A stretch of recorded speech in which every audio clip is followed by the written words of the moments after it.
नमस्कार, मेघास मराठी रेसिपीमध्ये आज आपण मेथीचे पराठे तयार करत आहे।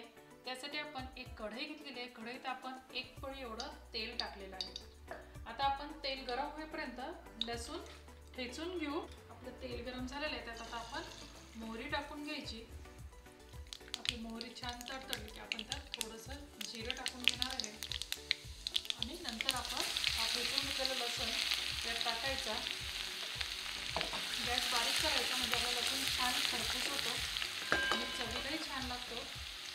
त्यानंतर आपण यात हळद टाकणार आहे अर्धा चमचा, धने आणि जिऱ्याची पूड आहे 1 चमचा एवढी टाकलेली आणि त्यात आपण लाल तिखट टाकत आहे 2 चमचे भरलेलं भरून लाल तिखट आपण यात टाकलेलं आहे आणि आपण मेथीची भाजी स्वच्छ धुवून त्याला थोडंसं कापून घेतलेलं आहे। मेथीची भाजी जास्त कट करत बसायची नाही, नाहीतर त्याची चव कडवट अशी लागू शकते। परतली त्यात थोडंसं आपण मीठ ॲड करून घ्यायचं, म्हणजे आपल्याला भाजीला जसं पीठ टाकत असेल त्याप्रमाणे यात आपण अर्धा चमचा पीठ ॲड केलेलं आहे।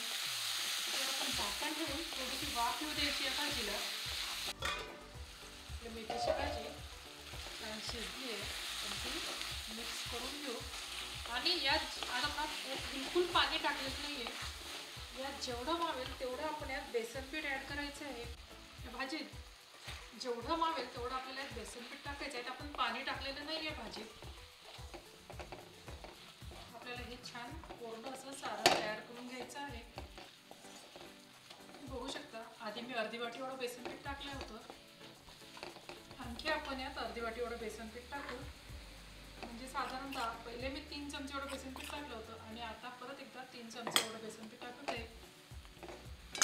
एक मेथीची जोडी आपण घेतली होती त्याला साधारण आपल्याला 1 वाटी एवढं बेसन पीठ लागलेलं आहे। हे छान परतून घ्यायचं आणि परत याला 5 ते 7 मिनिटं छान वाफ येऊ द्यायची, म्हणजे आपलं बेसन पीठ कच्चं राहणार नाही, ते छान शिजून जाईल। आपलं मेथीचं जे आपण सारण तयार करत आहे त्याला वाफ येईपर्यंत आपण कणिक भिजवून घेऊ।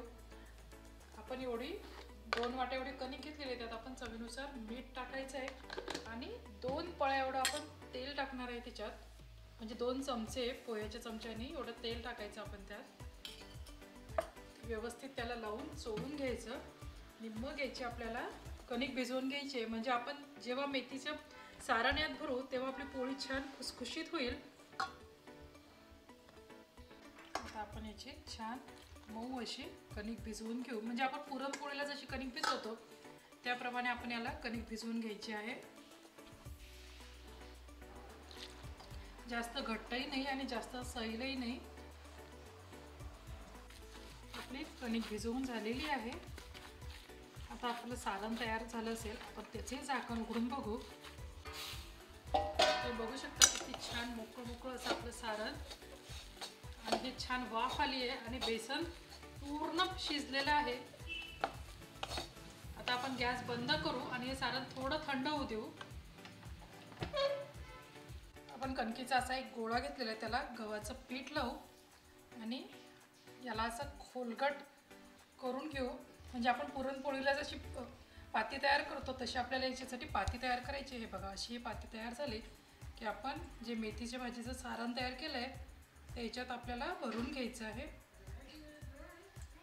हे असं यात भरलं की आपण त्याला वरती निमुळता भाग करायचा याचा आणि असं वरतून बंद करून घ्यायचं।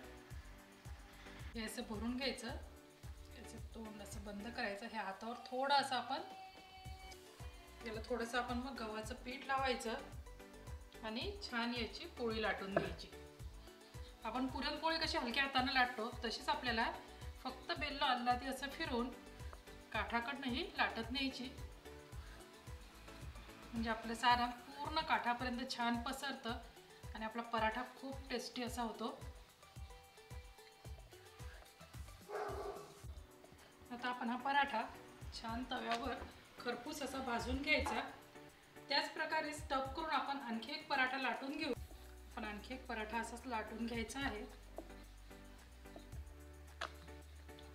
खूप पटकन असे हे पराठे होतात। तुम्ही हे सारण आदल्या दिवशी जरी तयार करून ठेवलं तरी वेळेवर तुम्ही याचे पराठे करू शकता. हे सारण तुम्ही 2-3 दिवस छान वापरूही शकता, कारण की याच्यात आपण पाणी टाकलेलं नाही आहे. आपण एक सारण छान असं कोरडं केलेलं आहे. ही पोळी आता आपण पलटवून घेऊ. या पोळीला आता आपण मस्त असं तेल लावून घेणार आहे. आपण हा मेथीचा पराठा करत आहे.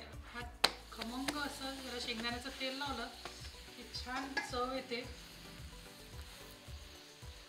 तुम्ही बटरवर तुपावरही भाजू शकता, पण मेथीच्या भाजीचं सारण असल्यामुळे जर तेलावर भाजला तर जास्त छान लागेल.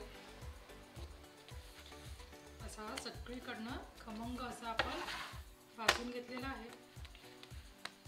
आता आपण हा एका डिशमध्ये काढून घेऊ आणि दुसरा पराठा भाजून घेऊ. असे खमंग आपले मेथीचे पराठे तयार आहे. तुम्ही बघू शकता इतके छान हे मेथीचे पराठे झालेले आहे.